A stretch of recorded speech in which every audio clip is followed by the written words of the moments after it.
think it started as a reaction to the concept of being alone in a little town in the winter in the snow, and my very ambivalent feelings about it. A little intimidating in a sense, being alone in a little town, and it was something that hit me, seeing these people walking on the street. And so I am aware of the fact that I have to always have some human presence in the paintings. So I would say, as much as I can understand subconsciously, that it has to do with my dialoguing with my feelings about a human presence in a place that's so empty. My feeling looking at an empty street like that with one person walking was a complex mix of feelings, and I always come back to that. There's always, in my paintings, there's always a presence of someone, even if we don't see them. There are footprints, there are lights on in the windows, there's smoke coming out of a chimney, so there's someone, whether we see them or we don't see them. And I think that I'm dialoguing with my emotions about that, about the fact that somebody is in that scene walking all alone, or they're walking with somebody, they're still really alone, or they're in the house, they're by themselves, and there's nobody on that street.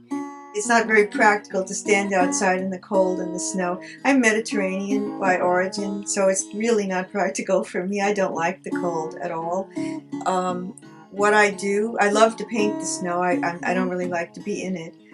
I go out and I'll just walk around and look and be observing very thoughtfully and recording that in my mind. I'll have a lot of images of color combinations and cross-hatching possibilities of colors, and I take notes. I'll write down specifically, that the snow looks kind of gold in the light and blue in the shadows, and there's a feeling of, crisp edges and cold. And what's the feeling I have? Well, maybe I feel this particular painting has a feeling of glitteriness because there's lots of little light, so it's kind of a glow, and the glowing colors are gold tones, and I might make little reference notes to myself about what types of colors I could use to express that, because it's not actually white. If you really look at it and you train your eye to see it, you're not actually looking at white. You're looking at all sorts of shades of grays, and grays in the range of purples and blues and greens and